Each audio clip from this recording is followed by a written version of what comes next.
Welcome back to Sprague Homestead. I'm Nikki, and here is your question of the week. So this one's going to be a little bit longer than normal. This is a complicated one, and that is, what is the best way to preserve food? All right, so I admit I took out a notebook. I made a lot of notes. I looked at a lot of stuff, and what I came up with in the end is there is no best method. There is a best method for everything, depending on your situation, but there really isn't a best overall method. We do a lot of different stuff here, right? We dehydrate, we water bath can, we pressure can, we freeze, and yeah, we do a little bit of everything. We root cellar, or at least, put stuff out in the pantry, and like potatoes and onions and that kind of stuff. There really isn't a good method for everything, right? So your cooked foods and that kind of stuff, freezer is probably going to be one of your better bets. I know a lot of people are buying home freeze dryer units. Those things are so expensive. I think they're still around $3,000. And quite frankly, I don't have the power for it, and I'm just not that interested. I think they're overpriced for what they are, and just not something that appeals to me. I don't buy a lot of freeze-dried food. I do buy some freeze-dried berries for oatmeal and different stuff, but by and large, I don't buy it, so to me, it's not really worth it. Things like meat, of course, you either pressure can or you're going to freeze.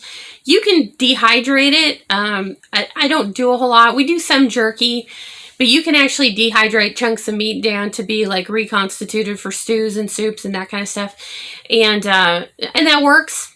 I don't really use any of that myself. For herbs, my absolute go-to is the food dehydrator. I like that a lot. Water bath canning for any fruits and tomato type stuff. And that's kind of the thing. I really do believe that every single situation, every type of food has its best scenario. But it's also about what you like. For instance, you can pressure can peas, but I think they're disgusting. I'd rather have peas out of the freezer any day. I've never liked the texture of pressure canned peas. So everybody's got their own thing. I know people who don't like pressure canned meats. In that case, the freezer is probably going to be the best option for you. Freezers fill up fast is kind of the big thing. That's a lot of F's. Freezers fill up fast. But they do. So having a backup is a good thing. And, if you're on the power grid, probably canning some of that stuff is a good idea in case you lose power. We don't really run into that here.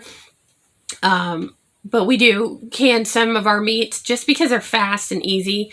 I can open up a can of meat in the heat of the summer, throw a little mayonnaise in there, and make rabbit salad sandwiches just like that. So it's all handy to have. But what is the best method? I think that's really going to depend on you and what your storage capability and what you're interested in. So there you go. Was that an answer? I don't know. For us personally, I will say that my favorite is pressure canning, followed by freezer, followed by dehydrator. That's just our personal preference. I have had freezers die, and so I'm always a little nervous about counting on the freezer for everything. And like I said, I really like the convenience of pressure canned food, to be able just to pull off a jar of meat, heat it up, and go for burritos, sandwiches, whatever it's going to be. So there you have it. If you have other questions, you can always kick me an email, srhomestead@yahoo.com. Leave me a comment, question, or concern down in the bottom. Facebook, Instagram, we're all over the place. So that is it for today. Happy homesteading.